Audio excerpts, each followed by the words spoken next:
Di tengah hiruk-pikuk kota Jakarta, ada sebuah gang kecil di daerah pinggiran. Di sanalah tinggal seorang pria tua bernama Abdul, atau biasa dipanggil Pak Dul.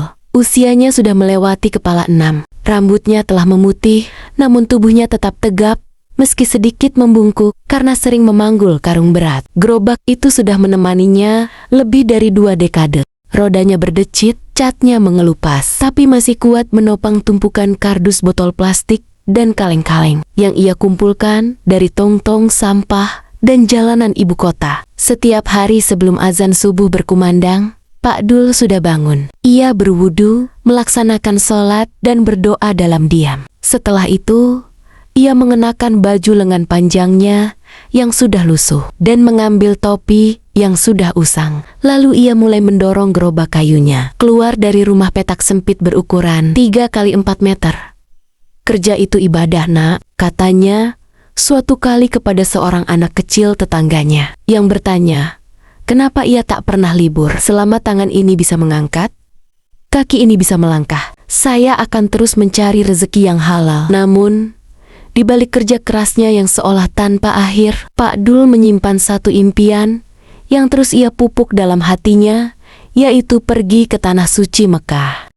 Di dalam rumahnya yang sempit, di bawah tempat tidurnya, terdapat sebuah kaleng bekas susu bubuk yang telah dibersihkan. Kaleng itu bukan kaleng biasa. Di sanalah ia menabung sedikit demi sedikit hasil kerja kerasnya. Setiap sore setelah pulang bekerja, ia menghitung uang receh dan lembaran yang didapatnya. Ia sisihkan paling sedikit 5.000, kadang 10.000 jika rezekinya lebih. Tak peduli cuaca panas, hujan, atau tubuh lelah bahkan sakit. Uang tabungan itu tak pernah ia sentuh untuk hal lain. Ia tak pernah membeli barang-barang mewah. Pakaiannya tambalan, sandalnya bolong, makannya sederhana. Nasi putih, tahu tempe, atau sayur bening. Tapi ia tak pernah mengeluh. Saya tidak mau kaya, katanya. Saya cuma mau sampai ke Baitullah. Orang-orang menertawakannya. Mana bisa pemulung naik haji? Mahal, Dul, ujar tetangganya. Tapi Pak Dul hanya tersenyum. Kalau Allah sudah kehendaki, siapa yang bisa halangi? Tahun demi tahun berlalu, usianya bertambah.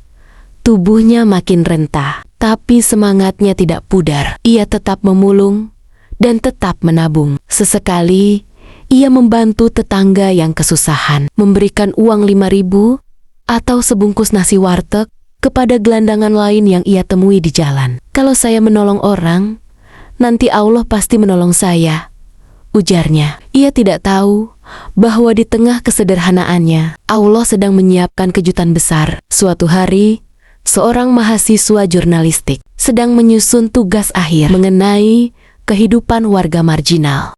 Ia melihat Pak Dul mendorong gerobaknya dengan tubuh renta dan wajah teduh. Ia tertarik, lalu mengajak berbincang.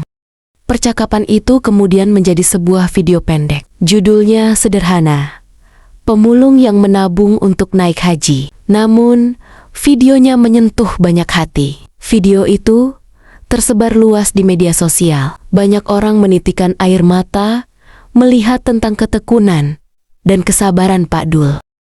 Orang-orang dari berbagai daerah mulai mengirimkan bantuan. Ada yang mentransfer uang, ada yang menghubungi Kementerian Agama. Bahkan ada biro perjalanan umroh atau travel yang menawarkan memberangkatkannya secara gratis. Namun Pak Dul menolak secara halus. Saya terharu dan berterima kasih, katanya. Tapi saya ingin tetap berangkat dengan uang hasil keringat saya sendiri. Saya sudah menabung 20 tahun. Sebentar lagi cukup. Mereka pun memutuskan membantu biaya administrasi dan mengisi kekurangan yang sangat kecil tanpa memberitahunya secara langsung. Pak Dul akhirnya dinyatakan berhak berangkat haji tahun itu. Tahun itu, Pak Dul naik pesawat untuk pertama kalinya. Ia tidak tahu caranya duduk di kursi pesawat, bingung dengan sabuk pengaman, dan takjub melihat awan dari jendela. Tapi hatinya penuh rasa syukur. Saat tiba di Mekah, saat pertama kali melihat Ka'bah, ia menangis terisak.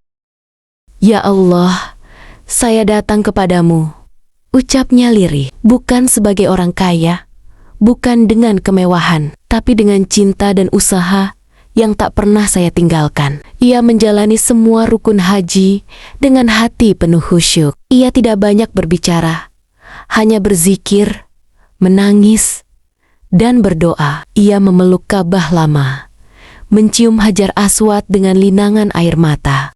Sepulang dari Mekah, kampung Pak Dul menyambutnya bak pahlawan. Anak-anak menyambutnya dengan sorakan, warga menyalaminya dengan penuh hormat. Kini, semua memanggilnya Haji Abdul. Tapi, ia tak berubah. Ia tetap tinggal di rumah kecil, tetap memulung. Tapi setiap langkahnya kini terasa lebih ringan. Ia telah membuktikan bahwa mimpi tak perlu kaya, tak perlu gelar, cukup dengan tekad, kesabaran, dan keyakinan pada Allah. Kalau kita berjalan menujunya, Allah akan berlari menghampiri kita, katanya di suatu sore kepada wartawan yang kembali mewawancarainya. Dan Haji Dul pun kembali mendorong gerobaknya dengan senyum dan hati yang telah sampai pada mimpi paling sucinya. Sekian untuk alur cerita ini. Pelajaran yang bisa kita ambil adalah tetap berjuang keras, sesusah apapun keadaan kita. Dan yakinlah, dengan usaha dan doa, niscaya kita akan mendapatkannya.